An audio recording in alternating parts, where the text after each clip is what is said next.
International yoga day के मौके पर आज बीएसएफ हेडक्वार्टर कश्मीर में भी योगा किया गया। यहाँ पर जवानों में ने जो योगा की है वो एक्सरसाइजेस की। मेरे साथ आईजी बीएसएफ है, क्योंकि इन्होंने भी जो ये सेशन था योगा का उसमें हिस्सा लिया। सर, मुझे बताइए कितना ज़रूरी रहता है एक जवान के लिए एक्सरसाइज करना, क्योंकि जवान की ज़िंदगी तनाव भरी रहती है। जी, बीएसएफ के जवान बड़े ही डिफ़िकल्ट टेरेन और बड़ी ही डिफ़िकल्ट सिचुएशन में अपना डे टू डे ड्यूटी करते हैं। कश्मीर फ्रंटियर में जहां हमारे जवान पीर पंजाल, शमशाबारी रेंज और ग्रेटर हिमालयस पर तैनाती से खड़े हुए हैं, वहां पे बहुत बड़े परेड ग्राउंड और खेलने के ग्राउंड या जिम जैसी फैसिलिटी नहीं कर सकते। तो योगा और मेडिटेशन एक ऐसा साधन है जिसके थ्रू हमारे जवान फिज़िकली फ़िट और मेंटली अलर्ट रह सकें और अपनी जिम्मेदारी बड़ी ही रेस्पॉन्सिबिलिटी से निभा सकें। बिल्कुल सर, क्योंकि यहाँ पर आज तकरीबन 500 के करीब जो जवान हैं उन्होंने यहाँ पर योगा किया, और आपके जो बीएसएफ के जवान हैं बॉर्डर पे भी हमने देखा मुख्तलिफ मकामात पर एक्सरसाइज की। सर, आपका क्या मैसेज रहता है इन जवानों के लिए, खासकर जब ये आपने जैसे कहा कि सख्त टेरेन्स पे ये ड्यूटी करते हैं? जी, जैसे मैंने बताया, हमारे जवान बहुत ही डिफ़िकल्ट लोकेशंस पे कार्य करते हैं और बड़े ही आइसोलेशन में रहते हैं। कश्मीर में जहाँ पे 6 महीने 7 महीने वो पूरा बर्फ़ से भरा रहता है और ज़्यादा इधर उधर ट्रैवल करने का मौका नहीं मिलता, तो उससे आइसोलेशन में रह के थोड़ा सा स्ट्रेस, थोड़ा सा डिप्रेशन होने के चांसेस होते हैं।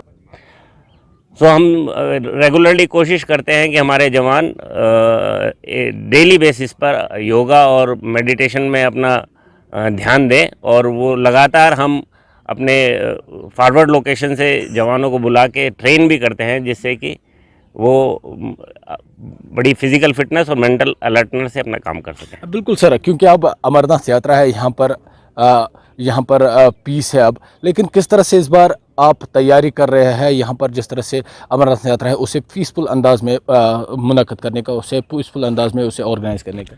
जी, अमरनाथ यात्रा एक बहुत इम्पोर्टेंट इवेंट रहता है यहाँ कश्मीर वैली में, और इसमें सारे सिक्योरिटी फोर्सेस एक कोऑर्डिनेटेड एफर्ट लगा के इंश्योर करते हैं कि यात्री जो दर्शन के लिए आए हैं वो पीसफुली यात्रा कर सकें और खुशी खुशी उसको करके जा सकें। सो काफ़ी कोऑर्डिनेशन रहता है, बाहर से काफ़ी फोर्सेस आती हैं, हमारी भी बीएसएफ की बाहर से भी कुछ कंपनियां आ रही हैं। ऑलरेडी पहले कश्मीर वैली में हमारी कुछ कंपनीज थी। सो जिस तरह की रेस्पॉन्सिबिलिटी जेके पुलिस हमको देती है हम उसको बखूबी निभाते हैं। अच्छा, बिल्कुल, क्योंकि इस टाइम पे जो बॉर्डर पे इन्फिल्ट्रेशन या बाकी जो अनटूवर्ड सिचुएशन उसे रोकने के लिए बीएसएफ किस तरह से बॉर्डर पर तैयार है, किस तरह से मुस्तैद है, और क्या कुछ सूरत हाल है? जी, कश्मीर वैली में सिक्योरिटी का एक इम्पॉर्टेंट आस्पेक्ट है इन्फिल्ट्रेशन को रोकना। तो बीएसएफ के जवान जो एलसी पर आर्मी के ऑपरेशन कंट्रोल में तैनाती से काम करते हैं, उनका हमारी यही कोशिश होती है कि एरिया डोमिनेशन और पेट्रोलिंग इस तरह हो कि किसी तरह का कोई इन्फिल्ट्रेशन ना हो सके। ये बर्फ़ पिघलने के बाद कुछ वल्नरेबल पैचेस हो जाते हैं, हम उसका ढंग से वल्नरेबल मैपिंग करके और इंश्योर करते हैं कि हम किसी तरह की घुसपैठ की कोई भी कोशिश हो उसको नाकाम करें। अच्छा, बिल्कुल, क्योंकि जिस तरह से लास्ट टाइम इंटेलिजेंस रिपोर्ट मिल रही थी बॉर्डर पे कुछ ऐसे शख्स है जो इन्फिल्ट्रेट करने की कोशिश करे, तो क्या कुछ उसके लिए तैयारी है? जी, ये डिफरेंट लॉन्चिंग पैड होते हैं और हमको डिफरेंट इंटेलिजेंस एजेंसी से इनपुट आती रहती है।